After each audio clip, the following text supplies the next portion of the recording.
Hello, everyone, and I am hopeful that you're having a good morning. So, for today's session, I shall be discussing to you the brief history of public speaking.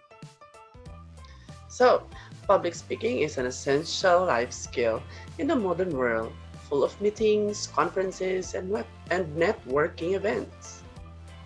What is public speaking? Public speaking is the act of performing a speech to a live audience in a structured manner in order to inform, entertain, and persuade them. There are many aspects to public speaking, from picking a topic and writing a speech to answering questions from the audience. Public speaking is usually a formal face to face speech to either a single person or group of listeners. There are five basic elements of public speaking. First is communicator. Second, message. Third, medium, audience, effect. And lastly, the effect.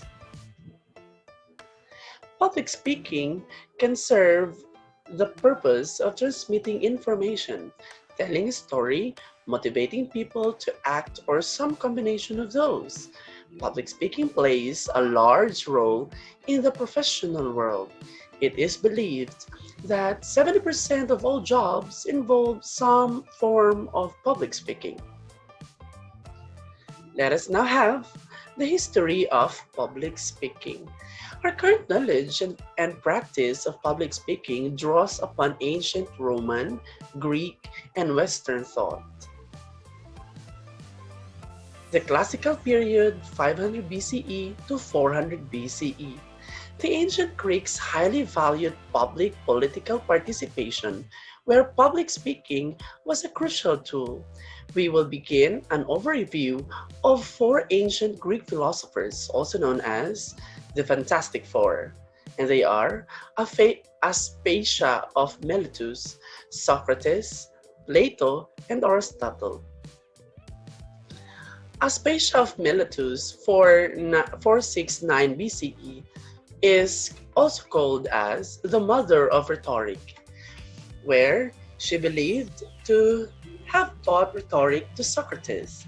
During this period, Pericles, the Athenian ruler and Aspasia's partner, treated Aspasia as an equal and allowed her the opportunity to engage in dialogue with important with the important and educated men of society. Socrates, 469 to 399 BCE, greatly influenced the direction of classical period. Most of what we know about Socrates come from the writings of his student Plato. Plato, 429 3 to 347 BCE, wrote about rhetoric in the form of dialogues with Socrates as the main character. Plato defined the scope of rhetoric according to his negative opinions of the art. He criticized the sophists for using rhetoric as a means of deceit instead of discovering truth. Aristotle, 384 to 322 BCE, is the most famous Greek scholar. Aristotle studied in Plato's academy, where he later taught public speaking until Plato's death in 347 BCE. During in 34 BCE, 347 BCE. Sorry. During this time, he opened his own school of politics, science, philosophy, and rhetoric. Aristotle defined rhetoric as the faculty of discovering the possible means of persuasion in reference to any subject or to any subject whatever. Aristotle divided the means of persuasion into three parts, or three artistic proofs necessary to persuade others. And these are logical reason or logos, human character or ethos, and emotional appeal or pathos. Aristotle discovered that in order to rally the citizens into conformity, one needed to persuade people.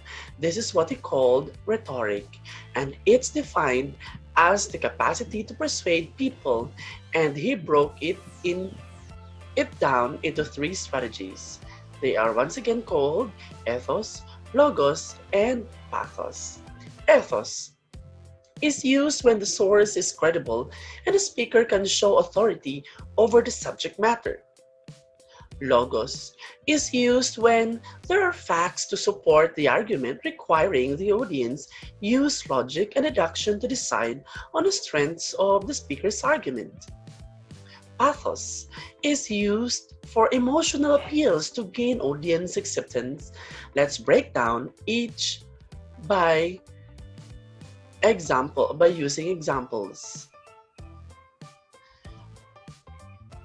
Let us proceed with Sophists, 400s BCE. The classical period flourished for nearly a millennium in and around Greece as democracy gained prominence. Citizens learned public speaking from early teachers known as sophists. Sophists were self-appointed professors of how to succeed in the civic life of the Greek states. The Romans, Cicero and Quintilian.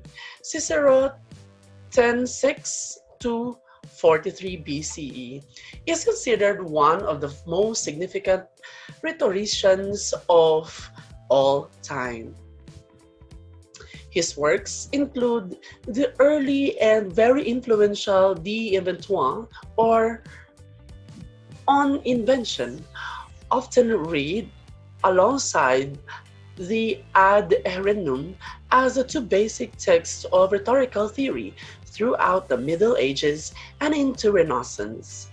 The Orator, or a fuller statement of rhetorical principles in dialogue form, and Topics, a rhetorical treatment of common topics highly influential through Renaissance. Cicero is most famous in the field of public speaking for creating the five canons of rhetoric, a five-step process for developing a persuasive speech that we still use to teach public speaking today. Quintilian, 35 to 95 CE, extended his line of thinking and argued that public speaking was inherently moral. He stated that the ideal orator is a good man speaking well.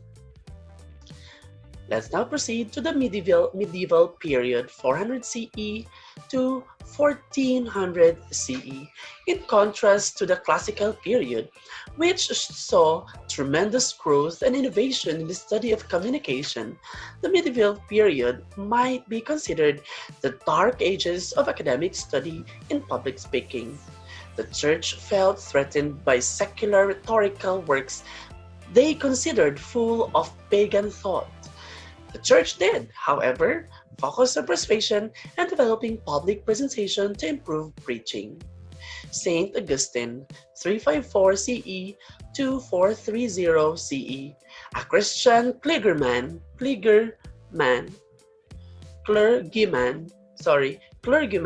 and renowned rhetorician, argued for the continued development of ideas that had originated during the classical period. He thought that the study of persuasion, in particular, was a worthwhile pursuit for the church. Let's now proceed with the Renaissance, 1400s to 1600s CE. Powered by a new intellectual movement during this period, secular institutions and governments started to compare with the church for personal allegiances. Ideas surrounding issues of style in speaking situations received significant attention during the Renaissance period. Francis Bacon, 1561 to 1626, a contemporary of Shakespeare, believed that The journey to truth was paramount to the study and performance of communication. According to Bacon, reason and morality required speakers to have a high degree of accountability, making it an essential element in oration. The Enlightenment, 1600s to 1800 CE, Neoclassicism revived the classical approach to rhetoric by adapting and applying it to contemporary situations. George Campbell, 1719-1796, a Scottish minister and educator, tried to create convincing arguments using scientific and moral reasoning by seeking to understand how people used speech to persuade others.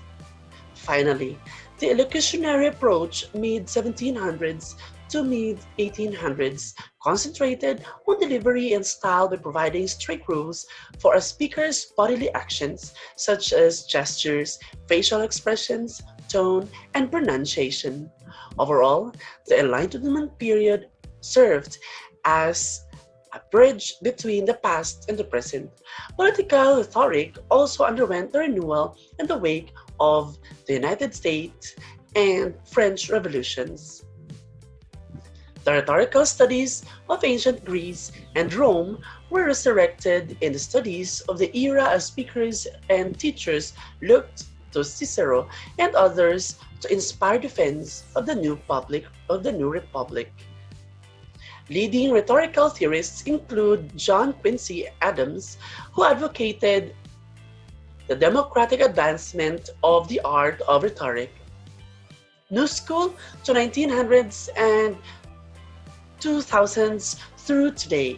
Throughout 20th century, rhetoric developed as a concentrated field of study with the establishment of rhetorical courses in high schools and universities. Courses such as public speaking and speech analysis apply fundamental Greek theories as well as trace rhetorical development through the course of history.